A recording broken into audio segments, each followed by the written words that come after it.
آوے بیٹھ جا، میں دعا کرتے ہیں. دعا سے پہلے تھوڑی سی بات کرنا چاہتا ہوں، سن لیں پھر انشاءاللہ دعا کرتے ہیں.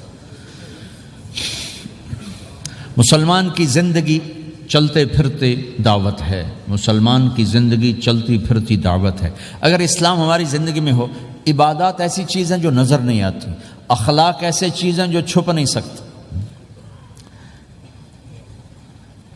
اخلاق ایک ایسی صفت ہے جس کو آپ چھپا نہیں سکتے. بد اخلاقی ایسی برائی ہے جس کو آپ چھپا نہیں سکتے. شراب تو چھپ سکتی ہے، اندر کمرے میں بیٹھ کے پی لے. روزہ چھپ سکتا ہے، نہیں رکھا کسی کو کیا خبر. نماز بھی چھپ جاتی، نہیں خبر پڑھی ہے کہ نہیں پڑھی. لیکن برے اخلاق بھی نہیں چھپتے اور اچھے اخلاق بھی نہیں چھپتے. ایک اچھے اخلاق خوشبو کی طرح مہکتے ہیں اور برے اخلاق گندگی طرح بدبو چھوڑتے ہیں. ہمارا معاشرہ اسلامی اس وقت بنے گا جب ہمارے اخلاق عالی ہوں گے. تو یہ نقل و حرکت اس کو طاقت پہنچائے گی. یہ گھر بیٹھنے سے چیز نہیں آئے گی بھائی، پھرنا پڑے گا، دھکے کھانے پڑیں گے. لیکن ان دھکوں میں بھی اللہ نے بڑی لذت رکھی ہے. بہت عجب نشہ ہے اس کا. جنید جمشید مجھے پہلی دفعہ ملا 97، جب وہ بہت بڑا اس وقت تھا، وہ لیجنڈ گلوکار. تو اس نے مجھ سے کہا کہ مولانا، جس گلیمر کو پاکستانی نوجوان خوابوں میں دیکھتے ہیں وہ گلیمر مجھے فزیکلی حاصل ہے، لیکن میرے اندر اندھیرا ہے، روشنی نہیں، خالی ہے. کیوں؟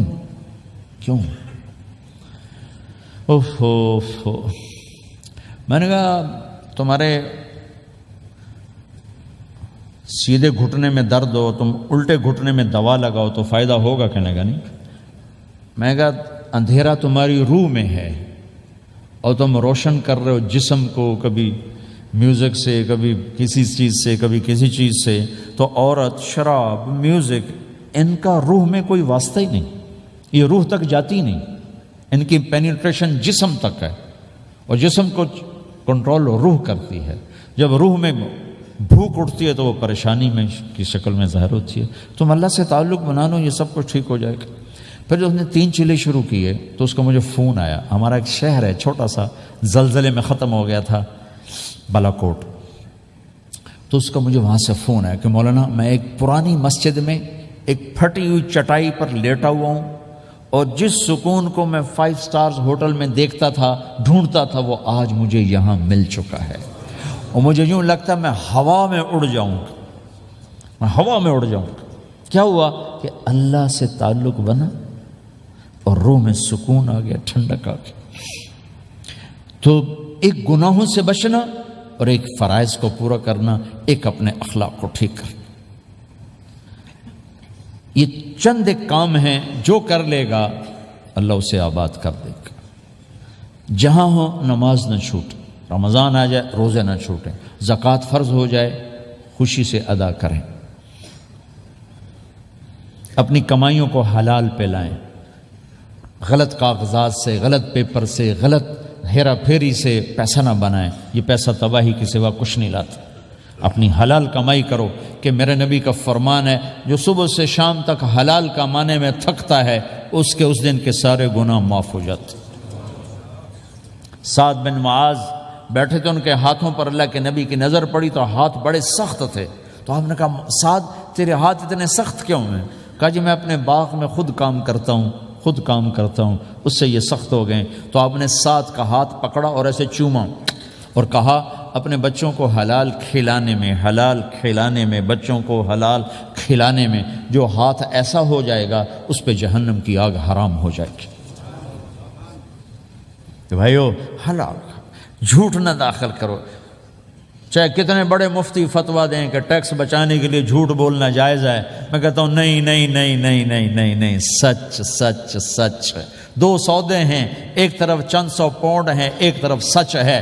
جس کو لینا ہے لے لو. سچ کو لوگے تو اللہ کے قدموں میں چلے جاؤ گے، اللہ کے حبیب کی چھاؤں میں چلے جاؤ گے، اللہ کی چھاؤں میں چلے جاؤ گے.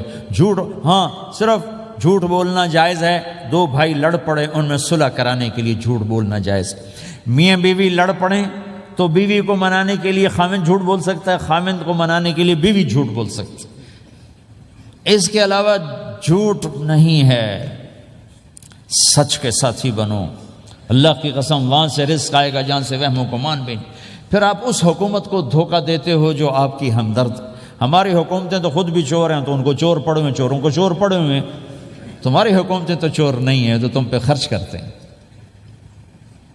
ان سے بینیفٹ لینا ہو تو پیچھے پیچھے ہو، ان کو ٹیکس دینا ہو تو کدھر لکھا ہے شریعت میں ٹیکس دینا جائز ہے؟ کیا لکھا ہوا؟ آگے مفتی بھی بیٹھو میں فتوے دینے کے لیے۔ جب ان سے نفع اٹھاتے ہو تو ان کو نفع پہنچاؤ، ان سے سہولتیں لیتے ہو ان کو سہولت پہنچاؤ۔ یہ تمہارے خرچ کرنے میں دیانتدار ہیں، ان کے ساتھ بددیانتی نہ کرو۔ مسلمان ہو اور دھوکہ، یہ دو چیزیں جوڑ نہیں سکتی۔ اپنی عیاشی تھوڑی کم کر دو تو اللہ اس میں برکت دے گا۔ آپس میں کبھی اونچ نیچ ہو جائے فوراً صلح کرو، لڑائی پہ باقی نہ رہو کہ یہ ہم نے بات نہیں کرنی، ہمارا سلام دعا ختم، ایسا کبھی نہیں کرنا۔ اونچ نیچ ہوتی ہے لیکن فوراً صلح کرو۔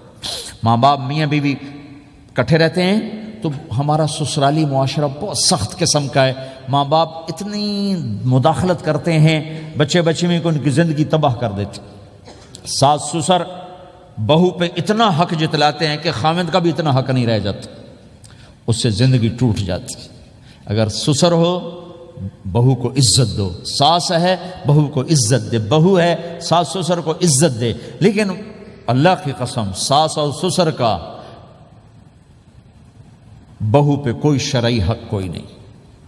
میرے بچے کی شادی ہوئی، میں نے اپنی بیوی سے کہا بات سنو، ہم کسی کی بیٹی کو لے کے آ رہے ہیں، اگر ماں بن کے دکھاؤ گی تو میں یہاں اس کو لاؤں گا، اور اگر ماں بن کے نہیں دکھانا تو میں اس کو الگ گھر دیتا ہوں، تاکہ ہم اس کی زندگی میں دخل انداز نہ ہوں، ہم ان کی زندگی کو خراب نہ کریں۔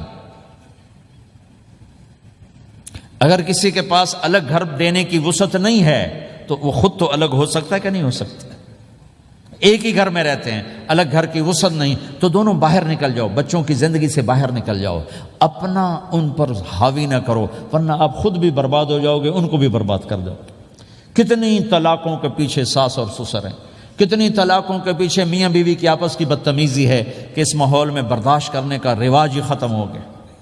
برداشت نہیں کرنا، بڑا نقصان سہنا ہے، چھوٹا نہیں سہنا۔ ڈائمنڈ کیسے بنتا ہے؟ ڈائمنڈ کاربن ہے، وہ ڈائمنڈ کیسے بنتا ہے؟ وہ پریشر کو برداشت کرتا، اللہ چمکا کے اسے ڈائمنڈ بنوا دیتا۔ تو نوجوانوں کے ذمے ہے کہ اپنی بیوی کو پروٹیکشن دیں ماں باپ سے۔ ماں باپ زیادتی کریں سامنے آ جائیں، ہاتھ جوڑیں، پاؤں پکڑیں، بدتمیز نہ ہوں کہ ابا جی میں آپ کا حکم، اب مجھے اس کا کیا کرنا ہے، اماں جی اب مجھے فرمائیں میں کیا کرنا ہے، میرے ذمہ ہے، اس کے ذمہ نہیں ہے۔ بیوی زیادتی کرنے لگے تو اس کے سامنے ہو جاؤ، دیکھو بیگم یہ تیرا میرا رشتہ ٹوٹ سکتا ہے، ماں باپ کا رشتہ ٹوٹ نہیں سکتا ہے۔ ماں باپ کا وہ رشتہ ہے جسے توڑا نہیں جا سکتا، نکاح تو ایک بول پہ ٹوٹ جاتا ہے، میں تیری ہر ضرورت پوری کروں گا لیکن تو میرے ماں باپ کے لیے تکلیف کا باعث نہ بن۔ یہ مرد کی ذمہ داری ہے، ہم یہ معاشرہ بھلا چکے ہیں۔ ہمارے پڑوسی ذمہ دار تھے، ان کے بچے کے نکاح میں گیا تو وہ مجھ سے کہنے لگے مولانا میری بیگم نے مجھ سے کہا کہ دیکھو ہم زندگی گزار چکے ہیں، اب یہ بچے زندگی شروع کرنے لگے ہیں، تو پہلے میرے بیٹے کے لیے الگ گھر بنا اور اس کی بیوی کی ڈولی کو وہاں لے کے آ، میرے گھر میں نہ لانا کہ ایسا نہ ہو ہم میاں بیوی بچوں کی زندگی خراب کر دیں۔ تو پہلے میں نے بیٹے کا گھر بنایا ہے، اب اس کی شادی کر رہا ہوں، اس کی بیوی کی ڈولی وہاں اترے گی، میرے گھر میں نہیں اترے گی کہ ہم دونوں میاں بیوی کہیں ان کو خراب نہ کر بیٹھے۔ ہر آدمی کے پاس تو اتنے وسائل نہیں ہیں کہ وہ الگ گھر دے، لیکن یہ وسائل تو سب کے پاس ہیں کہ ان کی زندگی سے نکل جائے۔ ہاں ان میں کوئی کھٹ پٹ ہو جائے تو صلح کرانے آئیں، لیکن ہوتا کیا ہے کہ لڑکے کے ماں باپ اپنے بیٹے کے حمایتی ہوتے ہیں، لڑکی کے ماں باپ اپنی بیٹی کے حمایتی ہوتے ہیں اور آپس میں جنگ شروع ہو جاتی، نہ یہ نیچے ہوتا ہے نہ وہ نیچے ہوتا ہے۔ نئی شادی ہوتی، زندگی گزارنے کا پتہ نہیں ہوتا، ٹھوکریں کھاتے ہیں تو ان کو سنبھالنے کی ضرورت ہوتی ہے، لیکن ہوتا کیا ہے کہ ماں باپ اپنے بیٹے کے کان میں نہ بیوی کی شکایتیں لگاتے رہے، یہ کرتی ہے یہ کرتی ہے یہ کرتی ہے، اور وہ بچی کو اس کے ماں باپ کہتے رہے یہ کرتے ہیں یہ کرتے ہیں یہ کرتے ہیں۔ زبان پر ٹیپ لگا لو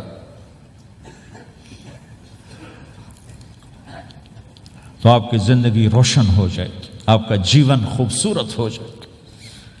اور کبھی اونچ نیچ ہو جائے تو معافی مانگو، فوراً معافی مانگو۔ میاں بیوی لڑ پڑیں اور پھر صلح کر لیں، تو اللہ کو یہ عمل اتنا پسند ہے کہ ان کی صلح پر پچھلے سارے گناہ ان کے معاف کر دیتے۔ قرآن کی ایک آیت اتری ہی میاں بیوی کی لڑائی پر تھی۔ ایک خاوند اپنی بیوی پہ بڑے ناراض ہو گئے، مسجد میں بیٹھے بیٹھے انہوں نے نیت کی گھر جاؤں گا اور بیوی کی ٹھکائی کروں گا۔ یہ انہوں نے نیت کی ہوئی، مسجد میں بیٹھے بیٹھے نیت کی گھر جاؤں گا میں انہوں چنگا لتر پھیرنا ہے۔ میرے اللہ تو آسمان زمین اللہ کے لیے تو سب برابر ہے دیکھنا۔ تو اللہ پاک نے اسی وقت قرآن اتارا، اسی وقت، یا ایھا الذین آمنوا ان من ازواجکم و اولادکم عدوا لکم فاحذروہم۔ اے ایمان والو، بیوی بچے اولاد، عدوکم نہیں کہا، عدوا لکم، بیچ میں لام لائے ہیں یہ بتانے کے لیے کہ عدو اصلی معنی میں نہیں ہے، یہ اس معنی میں ہے کہ اے ایمان والو تمہارا بیوی بچوں کے ساتھ ٹھائیا ہو سکتا ہے، کھٹ پٹ ہو سکتی ہے، جھگڑا چھوٹا موٹا ہو سکتا ہے، کیا کرنا ہے؟ فاحذروہم، اس سے بچنا ہے، بڑھانا نہیں، بچنا ہے۔ کیسے بچنا ہے؟ ان تعفو، اس جھگڑے کو بڑھانا نہیں، مٹانا ہے، وتصفحوا، اس کا اثر دل سے مٹانا ہے، وتغفروا، پھر دوسرے کو معاف کرنا ہے۔ یہ تین کام میاں بیوی کرو، اگلا میں کروں گا، فإن اللہ غفور الرحیم، تمہارے پچھلے میں سارے معاف کر دوں۔ تو اگر اس مجمع میں کوئی بیوی سے لڑا بیٹھا ہے تو جاتے جا کے صلح کر، کوئی ماں باپ سے لڑا بیٹھا ہے تو جاتے جا کے صلح کر، کوئی ماں باپ بچوں سے ناراض ہیں جا کے خود مان جائیں۔ اس ماحول میں بچوں کو پیار سے لے کے چلنے کی ضرورت۔ میرے نبی کی زندگی محبت کا شاہکار ہے، ساری زندگی کسی کو ڈانٹا نہیں، ساری زندگی کسی کو ڈانٹا نہیں، اپنی وجہ سے، اپنی وجہ سے کسی پہ ہاتھ نہیں اٹھایا، اپنی وجہ سے۔ حسن فرماتے میں نے 10 سال اللہ کے نبی کی خدمت کی، ایک دفعہ نہیں کہا یہ کیوں کیا، ایک دفعہ نہیں کہا یہ کیوں نہیں کیا۔ تو بھائیو یہ خوبصورت زندگی ہے۔ آپ کے ہاں تو خادم نہیں ہوتے، سارا گھرانہ ہی خادم ہوتا ہے۔ تو میں پاکستان میں ہوں تو میں اگلا چیپٹر بیان کرتا ہوں کہ نوکروں کے ساتھ بھی اچھا سلوک کرو۔ وہ یہاں ہے ہی نہیں، تو آپ پہ ہی بانڈے مانجنے، آپ پہ ہی ٹوائلٹ صاف کرنا ہے، آپ پہ ہی گڈی صاف کرنی، ڈرائیور بھی آپ پہ تھے، مالک بھی آپ پہ، پٹرول بھی آپ پہ پاؤ بھائی، چنگا انگلینڈ ہے، پٹرول بھی آپ پہ پاؤ، ہوا بھی آپ پہ بھرو۔ 2.5 لاکھ کی گاڑی یا ڈرائیور آپ پہ، ہماری 2.5 لاکھ پاؤنڈ کی، ہماری 2.5 لاکھ کی سزوکی ہوتی ہے، ہمارا نوکر بیٹھا گاڑی چلا رہا تھا۔ نوکر تو اللہ کی بڑی نعمت ہے، تم اس سے محروم ہو۔ کچھ اس کے فائدے بھی ہیں، کچھ نقصان بھی ہیں، لیکن فائدے زیادہ ہیں۔ ہمارے بچے اتنے سست ہو جاتے ہیں کہ پانی کا گلاس کہو تو اٹھ کے ہی نہیں دیتے، وہ آگے نوکر کو بلاتے۔ میری اپنی میرے ابا جی مجھے کوئی کام کہتے، پتر جا میں نا انہوں صد کیا، تو میں باہر جا ابا جی آندھا انہوں صد کیا، میں خود نہیں جاتا، ایسی سستی پڑ جاتی۔ یعنی تمہیں اپنی حماقت سے بتا رہا ہوں۔ سردی میں لیٹا ہوا تھا تو میری رضائی گر گئی، تو میں نے باہر سے نوکر بولایا، میں کہا بشیرہ او جی اور آمینا رضائی میرے اتے پا، تو اپنا سنا رہا ہوں۔ لیکن آپ جہاں جاب کرتے ہیں، جہاں جاب کرتے ہیں وہاں دیانتداری سے جاب کرو، دھوکہ نہ ہو، فریب نہ ہو، فراڈ نہ ہو۔ آپ بھی کہیں ملازم تو ہیں، کہیں کام کر رہے ہیں، کوئی آپ کی دکان پہ کام کر رہا ہے، گھروں میں کام کرنے والے، دکانوں پہ کام کرنے والے تو ہیں۔ اور جن لوگوں کے پاس پیپر نہیں ہوتے ان کو اتنے تھوڑے پیسے دیتے ہیں کہ وہ بیچارے روٹی بھی نہ کھا سکے، کہ بھائی یہ لینے، چونکہ ان کو پتہ ہے یہ بیچارہ پھنسا ہوا ہے اور کہیں نہیں جا سکتا ہے۔ تو ایسا نہ کرو، یہ ظلم نہ کرو۔ اول تو ایسے لوگ رکھو نہیں، تمہارے لیے قانون اس کی گنجائش کوئی نہیں۔ لیکن اگر کوئی اس طرح رکھتا ہے تو پھر یہ ظلم نہ کرے کہ 100 کی بجائے 10 پاؤنڈ دے رہا ہو، کہ بھائی لینے تو لے لو، اس کو پتہ ہے اس بیچارے نے کہیں نہیں جانا۔ ایسے ظالم نہ بنو۔ وہ ہمارے ہاں کرائسس چل رہا ہے بہت زیادہ، تو جو بیچارہ پھنس جاتا ہے نا تو اپنی پراپرٹی بیچنے پر آتا ہے، تو اس کی 1 کروڑ کی پراپرٹی کے 20 لاکھ لگاتے ہیں۔ میں گزر رہا تھا مال ٹاؤن میں، ایک دوست کے پاس ٹھہرا تھا، وہ پراپرٹی ڈیلر تھا۔ تو ہم صبح واک کر رہے تھے تو ایک گھر کے قریب سے گزرے، کوئی 6 کنال کا گھر تھا۔